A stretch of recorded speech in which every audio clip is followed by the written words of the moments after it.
नमस्कार दोस्तों, एक बार फिर हम लेकर के आए हमारा नया वीडियो और हमारे 10 इम्पॉर्टेंट क्वेश्चन सीरीज़ जो कि हम प्रतिदिन 16 दिसंबर से बनाते हुए चले आ रहे हैं। और आज है 5 जनवरी और 5 जनवरी के लिए हमने कुछ महत्वपूर्ण क्वेश्चंस आपके लिए रखे हैं जो कि बोर्ड एग्ज़ाम्स के लिए क्लास 12th इंग्लिश सब्जेक्ट के लिए बहुत ही महत्वपूर्ण है। और चलिए देखते हैं, हमने कवर करने का प्रयास किया है इस बार पोएम्स को लेकर के। तो चलिए पोएम के कुछ इम्पोर्टेंट क्वेश्चंस जो आने की संभावना है, तो देखिए हमने क्या किया है। सेक्शन डी में जो है कुछ पोएम्स आती हैं, पोएम की 4 लाइन आती है, उससे रिलेटेड क्वेश्चंस पूछे जाते हैं।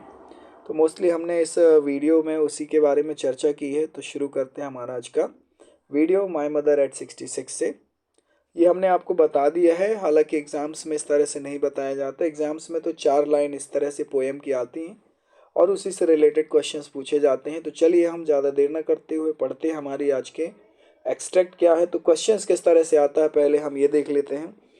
एग्ज़ाम में क्वेश्चंस आएगा कि read extract from the poem.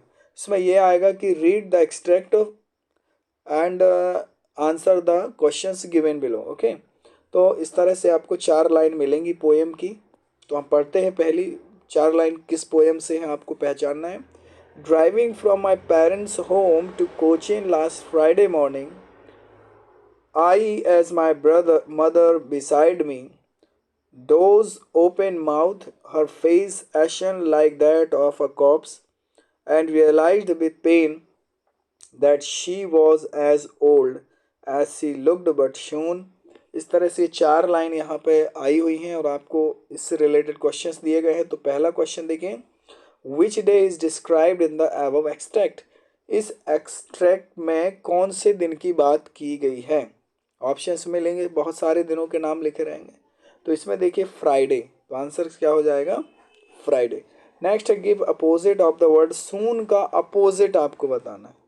तो सून मतलब क्या होता है, जल्दी, तो उसका अपोजिट क्या हो जाएगा, लेट। सून का अपोजिट क्या होगा, लेट। चलिए आगे देखते हैं। What is the name of the poem. इस पोएम का नाम क्या है जिससे लाइन ली गई है। तो माई मदर एट 66 पहली पोएम है। आंसर हो जाए माई मदर एट 66। और इसको लिखा किसने है, तो कमला दास ने। देखिए अगर आप सारी पोएम क्लास 12th इंग्लिश की 5 पोएम्स हैं जो इस साल 2024 में इम्पोर्टेंट्स हैं, तो पांचों पोएम के नाम यानी सारे पोएम्स के नाम और पोएट के नाम याद करने के लिए हमने एक शॉर्ट ट्रिक बना करके रखा हुआ है।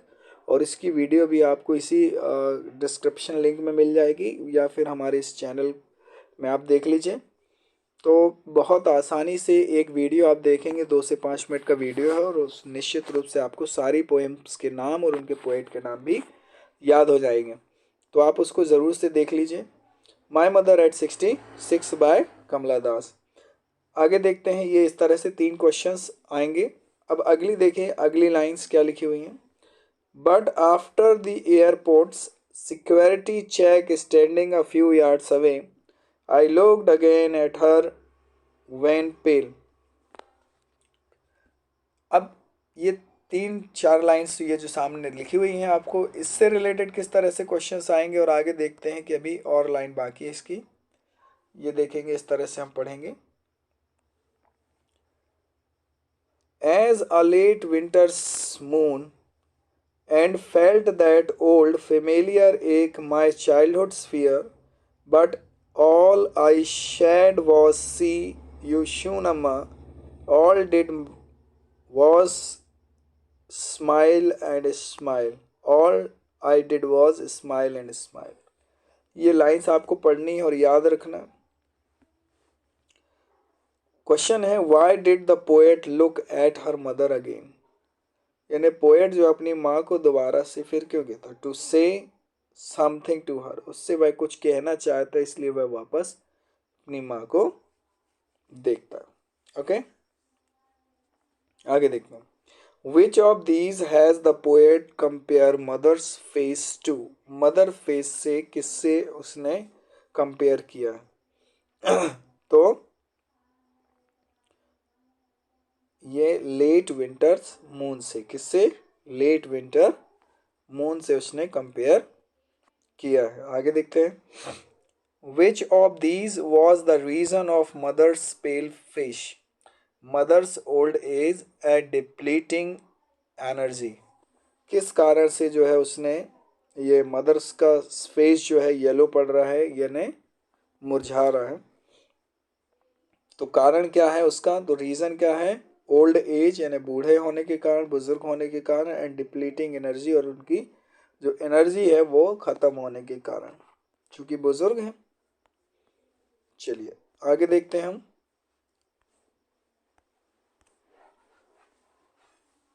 इम्पॉर्टेंट और हार्डवर्क जो इस पोएम के हैं उसको हम देख लेते हैं। बिसाइड यानी बाय द साइड, डोज मतलब होता है हाफ स्लीप, एशन मतलब होता है वेरी पेल, स्प्रिंटिंग यानी रेसिंग फास्ट या रनिंग फास्ट, स्पिलिंग मतलब होता है कमिंग आउट, वेन मतलब होता है कलरलेस या वीक, कॉर्प्स मतलब होता है डेड बॉडी, मैरी मतलब है हैप्पी। ये इसके कुछ हार्ड वर्ड्स हैं इस पोएम के, जो 4 लाइंस में किसी भी में पूछ सकता है, तो आप इसको याद कर लीजिए। अगला देखते हैं, right the central idea of the poem my mother at 66। ये सेक्शन डी में पूछ लेता है कि आप सेंट्रल आइडिया लिख दें। तो इस पोएम की देखिए सेंट्रल आइडिया क्या होगी, तो the poem has been compared by Kamala Das. It is based on the theme of advancing age and the fear of loss and separation associated with it. Though aging is a natural process, yet the fear of separation from our loved and near ones is very painful. The poetess undergoes a plethora of emotions when she sees her mother aging and feels pinch of separation at the thought of losing her. Pains. Okay. Next, Kamala Das was driving to Cochin airport with her mother in car, and she noticed that her mother's face was very pale like a dead body. She thought that she became so old and she could leave her alone any time, but she put that thought away and looked outside where children were playing and trees were sprinting. She compared her mother's face late winter moons at the airport and she didn't reveal her real feeling to her mother. She only smiled and said that she would see her again. इस तरह से ये हमने जो है दोनों प्रकार से आपको central idea of the poem लिख दिया, समझा दिया। हमें क्या करना है, central idea of the poem में हमें पोएम के बारे में लिखना है कि ये पोएम जो है किसने लिखी है। तो this poem is written by Kamala Das, my mother at 66। In this poem the poetess describe the natural process of ageing and she wants to tell us that aging is a natural process,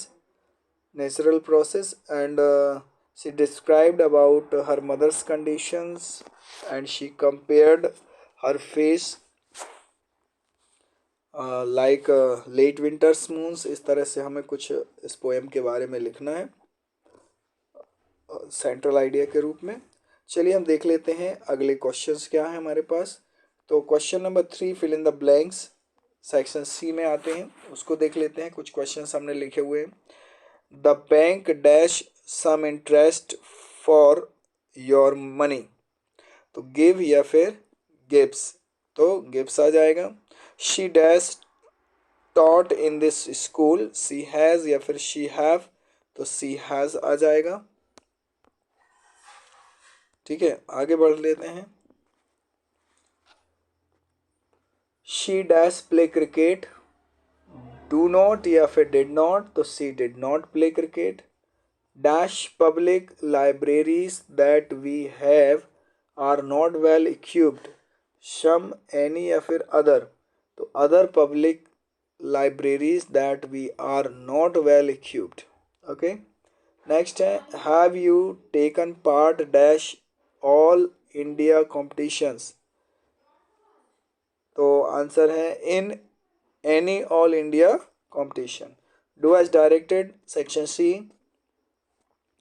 he encouraged me, change into passive voice, तो I was encouraged by him, या ही encourages मी,